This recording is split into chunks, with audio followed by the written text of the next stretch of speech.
제가 고등학교 1학년 때 이제 바로 뒤에 있는 친구가 있었는데 이 친구는 이렇게 부자였어요. 부잣집 아들이었습니다. 그래서 우리가 문구점에서 흔히 구입을 할 수 없는 그런 이 필기 도구를 갖고 있습니다. 예. 그래서 주변의 사람, 친구들에게 굉장히 관심을 가졌는데 그 중에 제일 관심을 가졌던 게 뭐냐면 지금도 기억이 나는데 하얀색 지우개예요. 근데 이 지우개가 왜 관심을 끌었냐면 일제였어요. 일제. 근데 우리가 일반적으로 문구점에서 쓰는 구입해서 쓰는 지우개는 종이를 이렇게 지우다 보면 종이가 막 찢어질 정도예요. 단단하고. 근데 이 친구가 갖고 있는 이 지우개는요, 보기에도 그냥 보들보들하고 잘 지워질 것 같이 이렇게 생겼어요. 그래서 일품이 뭐냐 하면 이렇게 종이에다가 이렇게 지우게 되면 똥이 나오잖아요. 지우개 똥이 안 끊어지고 잘 말려서 나와요. 너무 신기한 거예요. 그래서 너도 나도 빌려서 한 번씩 해보는 거예요. 근데 하루는 이 친구가 좀 빌려달라고 했더니 이제 저에게 이제 빌려줬어요. 빌려줘서 이제 쓰고 줬더니 이렇게 줬는데 엄지로 이렇게 까만 부분을 이렇게 긁어내는 거예요. 그래서 하얗게 만들더라고요. 그래서 한두 번 그러고 나니까 저 친구 되게 소중하게 여기는구나 라는 생각이 들어서 그 다음에는 내가 이제 빌려달라는 소리는 안 했어요. 근데 어느 날 옆에 있던 친구가 짝꿍이 이 친구의 허락 없이 필통을 들여서 이렇게 지운 거예요. 지우고도 그냥 제대로 갖다 놓지도 않은 거예요. 그러니까 돌아와서 화를 내는 거예요. 너는 왜 내 허락도 없이 이렇게 필통에다가 꺼내서 지우개를 꺼내서 쓰느냐 라고 하는 거예요. 그랬더니 옆에 있는 짝꿍이 그러는 거예요. 야, 친구 사이에 뭐 그런 거 갖고 그러냐. 쓸 수도 있는 거지. 치사하게. 그러면서 말다툼이 벌어지는 거예요. 아니, 아무리 친구 사이라고 할지라도 허락은 받고 써야 될 거 아니야. 아니, 친구인데 그런 걸 꼭 허락 맡아야 되느냐 라고 하면서 둘이 싸우면서 나한테 이제 물어보는 거예요. 누가 그러냐. 뭐라고 대답을 해야 되는가 제가.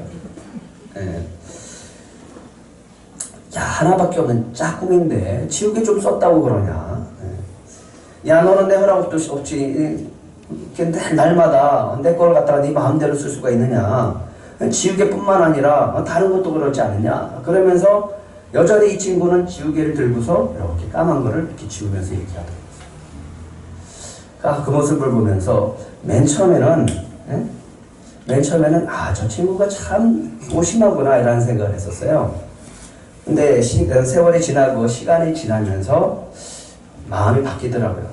저 친구는 정말 자기가 갖고 있는 저 지우개를 소중하게 여겼기 때문에 그러는 거였구나라는 것을 이해하게 되어졌습니다. 친구라고 생각하니까 그런 거지. 친구니까 그러면 안 되는 거지. 어떤 게 옳은 거예요? 이 두 사람 사이에서 이렇게 의견을 중재를 해줄 수가 없었습니다. 그래서 놔뒀어요. 근데 어느 날 그 친구가 아주 대단한 결단을 합니다. 뭐냐면 하도 자기 짝꿍이 빌렸으니까 지우개를 가지고 칼을 가지고 발을 잘라요. 자기가 아끼던 그 지우개 그러면서 딱 꺼내줍니다. 이제는 빌려달라고 가지고 쓰라고.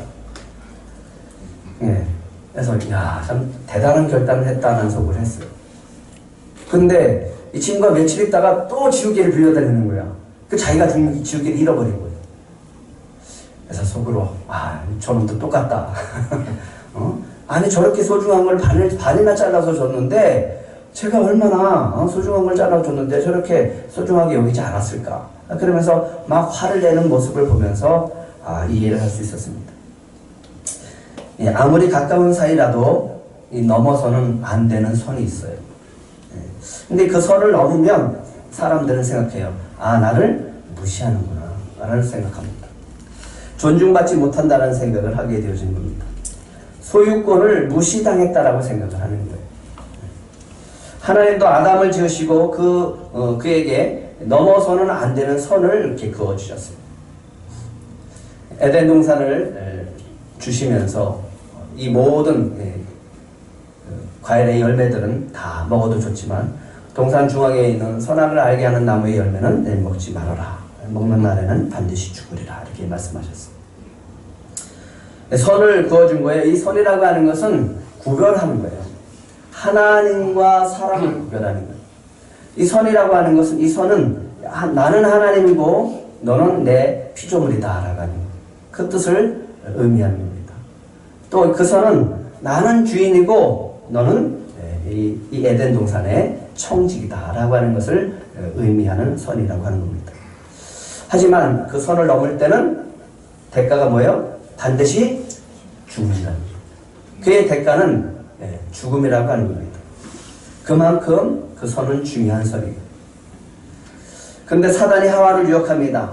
아니야, 그 선을 넘어도 돼. 절대로 죽지 않아. 한번 넘어봐.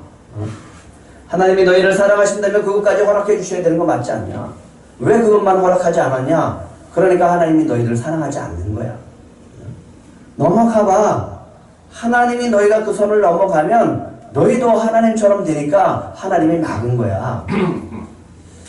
넘어가봐. 그러면 너희가 신이 될 수 있어. 하나님처럼 될 수 있어. 그리고 너희는 마음껏 자유를 누리면서 살 수 있어 라고 하면서 유혹을 했습니다. 성경은 이것을 죄라고 합니다. 결국 아담과 하와는 이 선을 넘어갑니다. 그리고 하나님 앞에 범죄하게 되어집니다. 결과는 뭐가 찾아왔어요?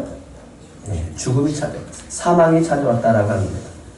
하지만 하나님은 아담이 죄를 범했을 때 죄에서 우리를 구원하시기 위해서 예수 그리스도를 보내주실 것을 약속해 주십니다. 그리고 그 약속대로 십자가에서 우리의 죄를 짊어지시고 예수님의 생명을 대신해서 우리를 구원해 준 줄 믿으시기 바랍니다. 고린도전서 6장 19절, 20절 우리 수요 예배 때 했었던 말씀인데 다시 한번 읽겠습니다. 시작. 너희 몸은 너희가 하나님께로부터 받은 바 너희 가운데 계신 성령의 전인 줄을 알지 못하느냐. 너희는 너희 자신의 것이 아니라 값으로 산 것이 되었으니 그런즉 너희 몸으로 하나님께 영광을 돌리라. 하나님 우리를 예수 그리스도의 피값으로 사주셨습니다. 그래서 그 은혜로 하나님께 영광을 돌리며 살아야 된다라고 하는 겁니다. 그런데 우리는 예수님을 믿고 살면서도 자꾸만 이 선을 넘고 싶어요. 이 선을 넘어야 된다라고 하는 그 유혹을 뿌리치지 못할 때가 있습니다. 그리고 그 선도 넘을 때도 있습니다. 주님의 구속의 은혜가 오히려 우리의 자유를 억압한다라고 느낄 때가 있어요.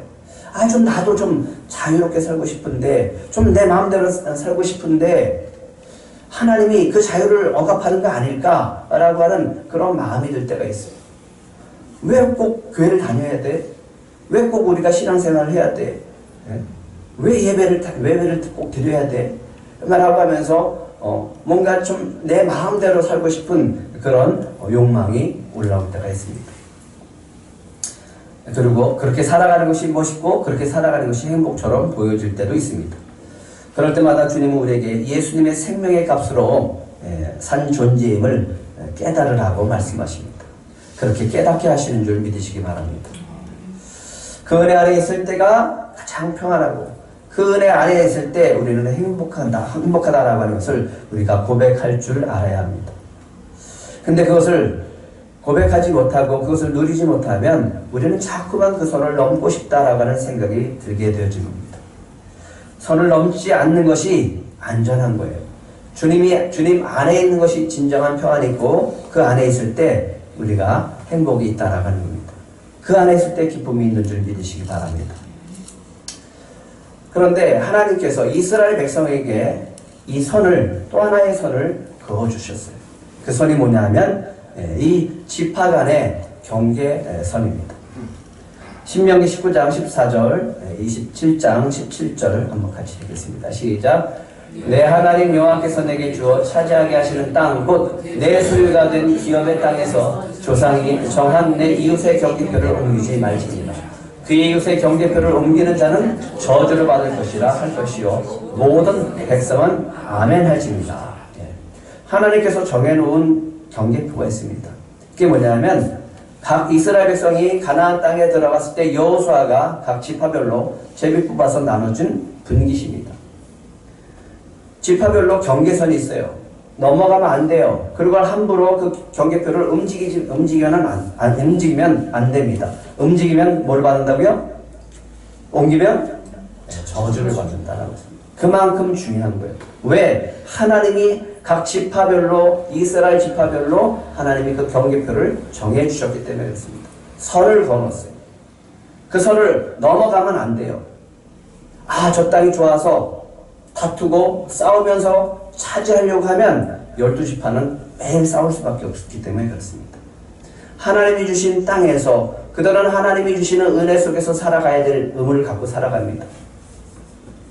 그런데 욕심이 생기면 어떻게 돼요? 힘이 센 사람, 지파가 많고 권력이 있으면 힘없고 지파수가 적은 사람들에게 가서 싸워서 땅을 차지할 수 있잖아요. 그러면 분열이 생기고 그 안에서 전쟁이 벌어질 수밖에 없습니다. 하나님은 정해놨어요. 그래서 옮기지 말라라고 합니다. 그리고 그 안에서 만족하면서 살라라고 하나님은 정해놓은 겁니다. 경계표는 하나님이 이스라엘 각 지파에게 주신 땅의 경계표입니다. 경계선입니다. 함부로 옮기면 저주를 받는다라고 분명히 말씀하셨어요. 우리는 일본이 독도를 자기 땅이라고 주장할 때마다 예민하게 반응할 수밖에 없습니다. 왜 그래요? 독도는 우리 땅이기 때문에. 자꾸만 우리 땅을 자기네 땅이라고 우기면 화가 날 수밖에 없는 거죠. 그런데 더군다나 우리는 예전에 일제강점기가 있었기 때문에 빼앗겨 본 적이 있기 때문에 더 민감하게 반응할 수밖에 없는 거예요. 감정을 상하게 하는 거거든요. 나라의 3요소가 있습니다. 주일학교 학생들, 나라의 3요소가 뭡니까? 국민. 응? 주권. 영토가 있어야 됩니다. 이 세 가지가 있어야 돼요. 그런데 독도를 자꾸만 우리 땅이라고 얘기를 하면, 일본 땅이라고 얘기하면 우리 국민이 뭘 뺏기는 겁니까? 주권을 빼앗기는 거예요. 영토를 빼앗기는 겁니다. 굉장히 기분 나쁜 일이고 있어서는 안 되는 일이죠. 그래서 화가 나는 거예요. 주권과 영토가 대한민국 것이라고 하는 이 우리나라의 국민을 이렇게 무시하는 행동입니다. 그래서 분노할 수밖에 없는 겁니다. 내 것을 자꾸만 자기 것이라고 우기면 우리는 싸울 수밖에 없는 거죠. 분쟁과 다툼이 일어날 수밖에 없는 겁니다. 하나님께서도 그래서 여호수아를 통해서 각 지파별로 경계선을 줬습니다. 넘어가지 말라라고 하는 거예요. 옮기지 말라라고 하는 거예요. 그런데 이 법을 무시한 사람이 있었습니다. 누구냐 하면 오늘 등장하는 아합과 이세벨입니다. 이스라엘 사람 나봇의 포도원이 있었어요. 이 이스라엘 땅은 이사갈 지파 땅인데 굉장히 이스라엘 땅 가운데도 비옥한 땅입니다. 그곳에 한 분깃을 가지고 포도원을 가꾸면서 조상이 준 땅을 가지고 열심히 살아가던 사람이에요. 근데 아합이 왕궁을 드나들면서 보여지는 거예요. 그 앞에 있으니까. 그러면서 자꾸만 마음이 생기는 거예요. 저 땅 좀 가졌으면 좋겠다. 저 땅을 좀 내 것을 좀 했으면 좋겠다라고 하는 거예요. 그래서 어느 날 나봇을 찾아갑니다. 나봇에게 얘기합니다. 내가 좀 이 밭을 채소밭으로 하고 싶은데 좀 나한테 팔아라. 내가 더 좋고 좋은 땅을, 아름다운 땅을 너에게 포도원을 줄 테니까 그것을 받고, 또 부족하다라고 하면 내가 땅값을 더 쳐줄 테니까 값을 받고 그걸 나한테 좀 팔아라 라고 한 거예요. 그랬더니 나봇이 한마디로 거절하는 거예요. 안 됩니다. 그럴 수는 없습니다. 이 땅은 우리 조상들에게 받은 땅이고 하나님이 우리 조상들에게 준 기업입니다. 그래서 이 너무너무 소중한 이 기업이기 때문에 저는 비록 왕일지라도 팔 수가 없습니다. 왕이 야, 이 땅 팔아라 그러면 어떻게 돼요? 네, 그러고서 드려야 될 거 아니에요. 그런데 나봇이 거절해버리는 거예요. 너무 충격적인 거예요. 아니, 이럴 수가 있어? 그러면서 왕궁으로 돌아가서 침대에 누워서 고민에 빠지는 거예요. 화가 난 거예요. 저걸 죽일 수도 없고 강제로 빼앗을 수도 없고. 왜? 그 땅이 하나님의 땅이기 때문에 하나님이 기업으로 주신 땅이라고 하는 것을 아합도 알기 때문에 함부로 할 수가 없는 거예요. 그렇다고 왕이 명령하는데 따르지는 않고 그 땅은 갖고 싶고 어찌할지 바를 몰라서 화가 나서 분노해서 이 침상에 누워서 고개를 돌리고서 밥도 안 먹고 그렇게 누워있는 거예요. 이세벨이 도대체 왕이 왜 그럴까 궁금한 거예요.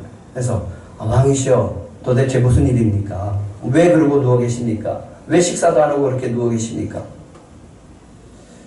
아니 글쎄 저 나봇이 포도원을 갖고 있는데 내가 좀 팔라고 했는데 하나님이 주신 기업이라고 팔지 못한다라고 나한테 얘기하잖아. 그래서 내가 이렇게 화가 나서 누워 있습니다. 그렇습니까? 알겠습니다. 그러면 걱정하지 말고 식사부터 하세요. 제가 해결해 드리겠습니다. 이세벨이 왕의 이름으로 그 옥새를 찍어서 편지를 보냅니다. 귀족들과 장로들한테 편지를 보내요. 금식을 선포하십시오. 주민들을 한 곳에 모아놓으십시오. 그리고 나봇을 높은 곳에 세우십시오. 그런 다음에 건달 2사람을 시켜서 거짓 증언을 하게 하십시오. 나봇이 하나님과 왕을 저주했다라고 거짓 증언하게 하십시오. 그 다음에 그 죄를 씌워서 그를 데려다가 돌로 쳐 죽이십시오. 장로들은 이세벨의 명령을 따를 수밖에 없었어요. 왕의 명령이기 때문에. 그래서 그 편지를 받고 그대로 행합니다. 그래서 나봇을 억울하게 누명 씌워서 돌로 쳐 죽이게 되어집니다. 나봇이 죽었어요. 나봇이 죽었다는 소식이 이세벨에게 전달되어지니까 이세벨이 뛰어갑니다. 왕이시여, 나봇이 죽었습니다. 빨리 가서 포도원을 차지하세요. 나봇이 죽었다라고 하니까 이 아합이 너무너무 좋아하는 거예요. 힘이 나는 거예요. 그래서 나봇의 포도원을 차지하기 위해서 포도원으로 내려갑니다. 그런데 그때 하나님의 말씀이 엘리야에게 임합니다.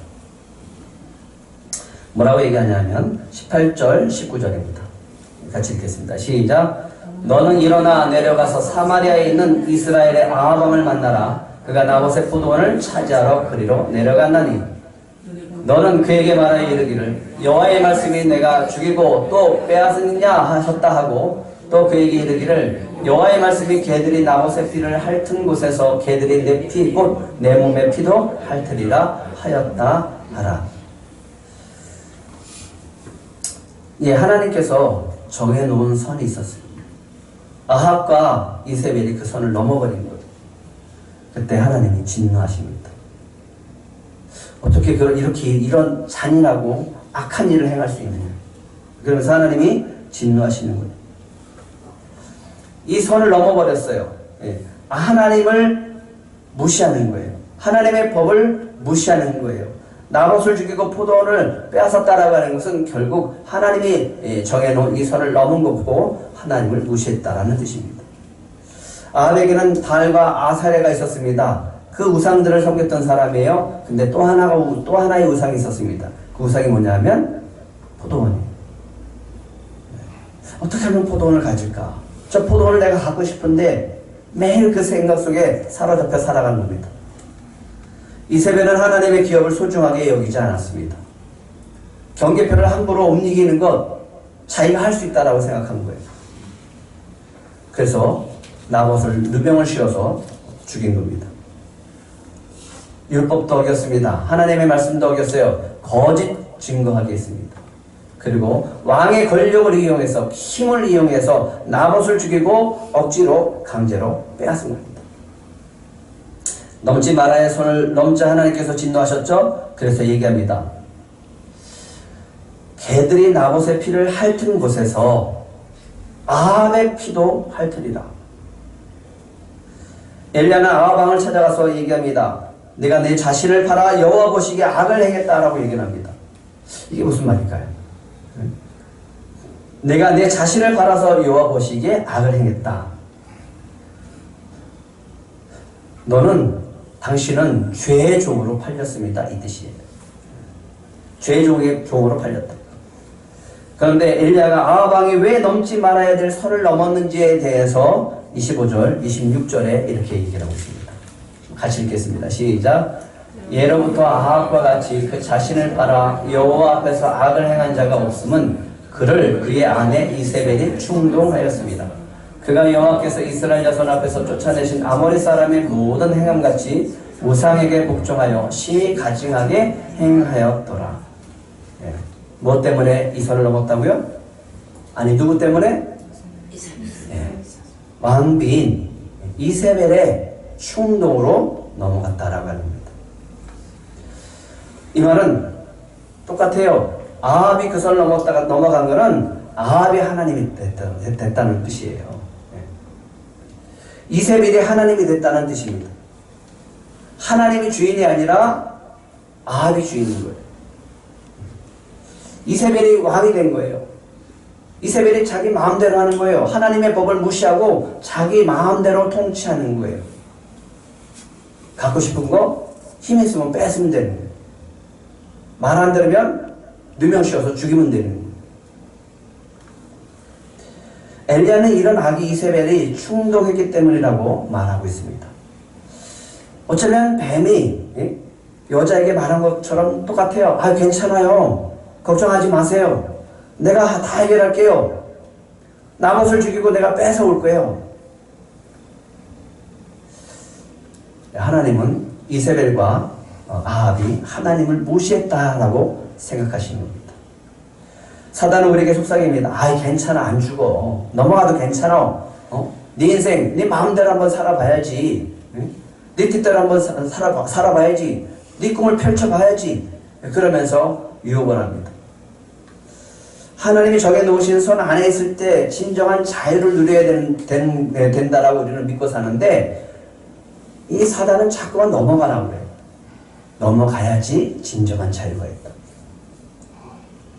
엘리야가 나봇의 포도원을 빼앗고 좋아하는 아합을 찾아가서 심판의 메시지를 전합니다. 내가 죽이고 또 빼앗았느냐? 개들이 나봇의 피를 핥은 곳에서 내 몸의 피도 핥을 것이다. 그리고 너희 집안 안에 남자는 모조리 다 진멸시킬 것이다. 하나님의 진노가 얼마나 커요. 이 말을 듣고서 아합이 두려워하기 시작합니다.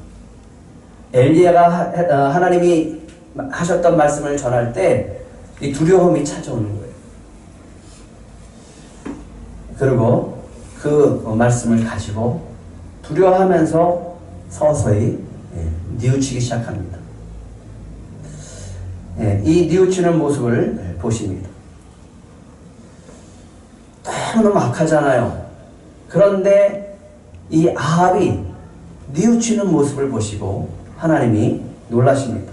그러면서 곧바로 엘리야한테 얘기하는 거예요. 29절 한번 같이 읽겠습니다. 29절 시작. 아합이 내 앞에서 겸비함을 내가 보느냐? 그가 내 앞에서 겸비함으로 내가 재앙을 저희 시대에는 내리지 아니하고 그 아들의 시대에야 그의 집에 재앙을 내리라 하셨더라.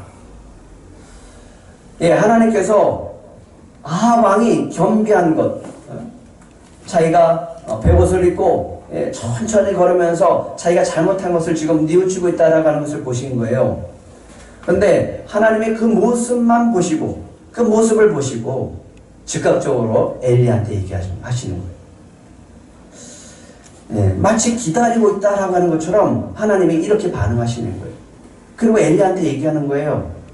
봐라. 아합 좀 봐라.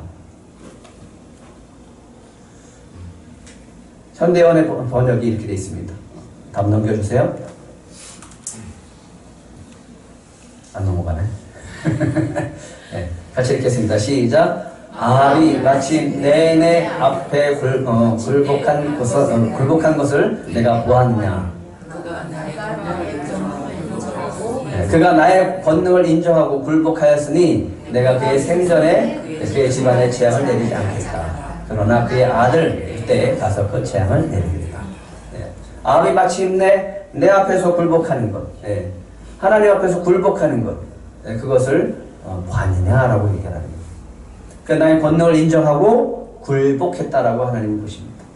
그가 나의 권능을 인정하고 굴복했다. 뉘우치고 회개했다라고 거죠. 하나님이 이 모습을 보시면서 이야기합니다. 너의 심판을 다음 대에 넘기겠다. 회개라고 하는 것, 회개는 이제 이 손을 넣은 것을 회개하는 거예요.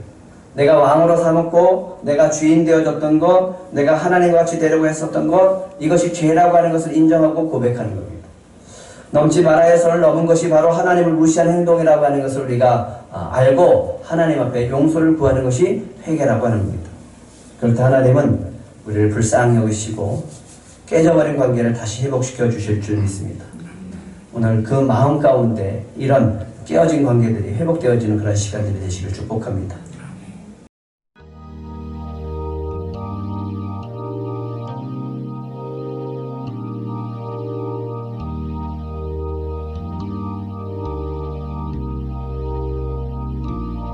When you try your best but you don't succeed,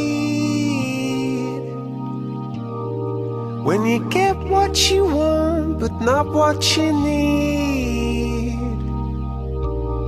when you feel so tired but you can't sleep, stuck in reverse,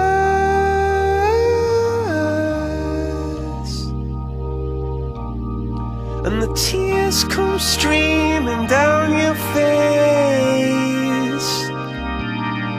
when you lose something you can't replace, when you love someone but it goes to waste, could it be worse?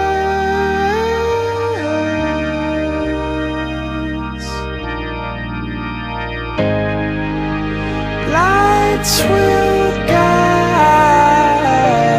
you home and ignite your bones, and I will try to fix you.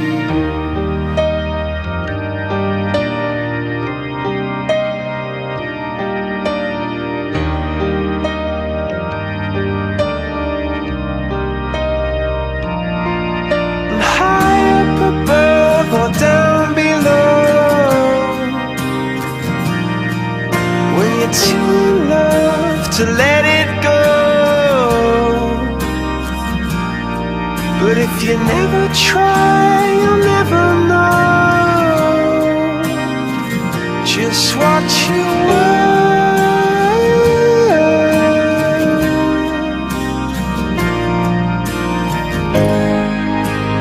Lights will guide you home and ignite your bones, and I will try to fix you.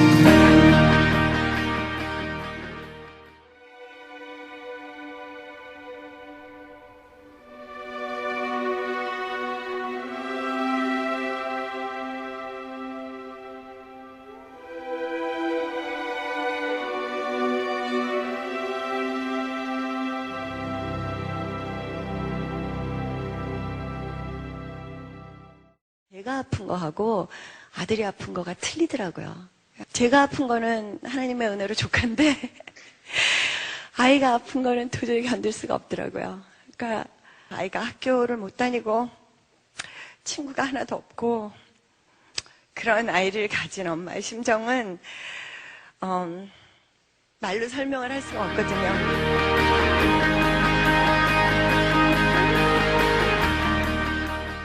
어느 날 예수님이 저에게 주신 말씀이, 그래서 내가 왔다. 내가 볼 수가 없어서 왔다. 그 말씀을 저에게 주셨어요. 예수님 본인이 고통당하시는 거는 얼마든지 견딜 수 있으시지만 예수님이 사랑하시는 저나 예수님의 자녀들 고통당하는 거 보실 수가 없으셔서 치유하시려고 오신 예수님을 제가 만났습니다.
하니까 뛰어넘을 수가 있는 거예요.